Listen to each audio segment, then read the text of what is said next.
Us presento el Seat León 2017. Concretament tenim davant la versió ST, és a dir, el familiar, amb l'acabat FR i el motor 2.0 TDI de 184 cavalls. Tenia moltes ganes de tenir-lo davant i poder-vos mostrar els canvis que incorpora aquesta reinterpretació del León que coneixíem fins ara. Repassem una miqueta els canvis estètics.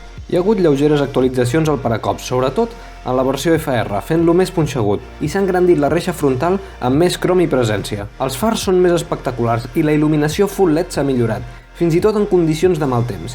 Tant els antiboira com els intermitents són LED, cosa que comporta un menor consum d'energia.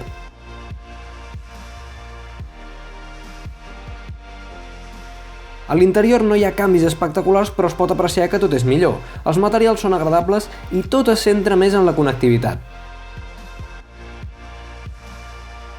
A la gran pantalla de 8 polzades disposem d'accés al nostre mòbil via Full Link i totes les funcions tradicionals.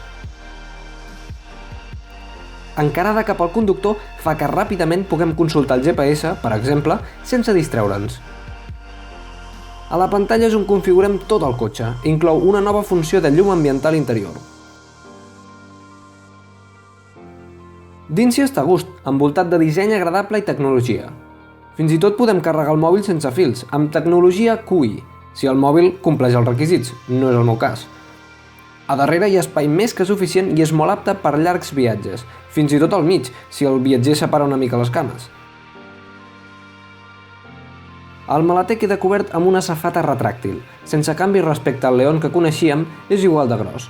És modular i la posició més elevada ens facilita l'accés lliscant càrregues pesades.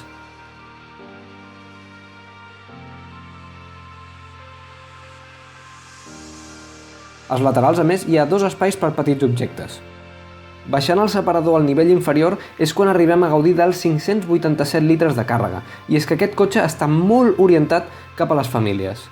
Ens posem en marxa. El León és fantàstic de conduir, això és innegable. Aquesta versió, la FR, equipa els modes de conducció, per tant podem ajustar els paràmetres del cotxe a Eco, és a dir, que intenti gastar el menys possible, a confort o fins i tot a l'esport, que possiblement és l'interessant per a aquelles persones que es comprin la versió FR. El motor és el més potent que podem escollir si volem optar per una versió que no sigui Cupra. El 2.0 TDI de 184 cavalls.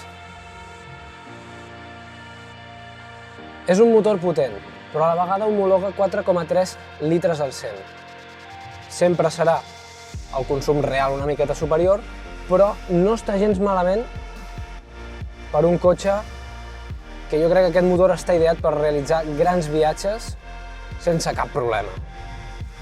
Els consumidors avui en dia, si toquen bastant ciutat, ja no s'atreviran segurament amb un motor dièsel. Aquest motor queda per grans viatgers. La suspensió penso que està ben trobada perquè fins i tot per ciutat aquests grans salts per disminuir la velocitat no se'ls nota molt durs i en carretera el cotxe és molt estable. L'única cosa que desentona amb aquest nivell esport que vol donar aquest acabat FR és el volant. El trobo molt tou fins i tot havent seleccionat el mode esport del Drive Select. Però si us he de ser sincers, el León m'encanta.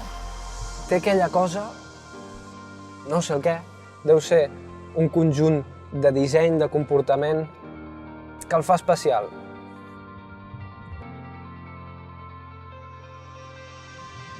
A mi m'agrada més que els seus companys de plataforma, per exemple un Golf o un A3. Té aquesta cosa que el fa especial.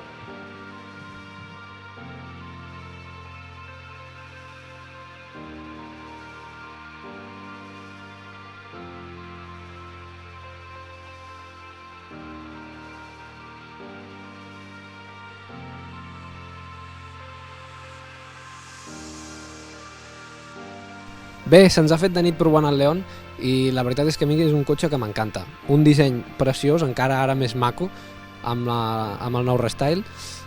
reuneix totes les característiques que necessita un cotxe com aquest, un gran maleter, espai a darrere pels petits o no tan petits, infoentreteniment i a més amb un preu que realment és ajustat. En cotxes com aquest, les berlines premium o d'alta gamma perden el sentit. Què més necessites?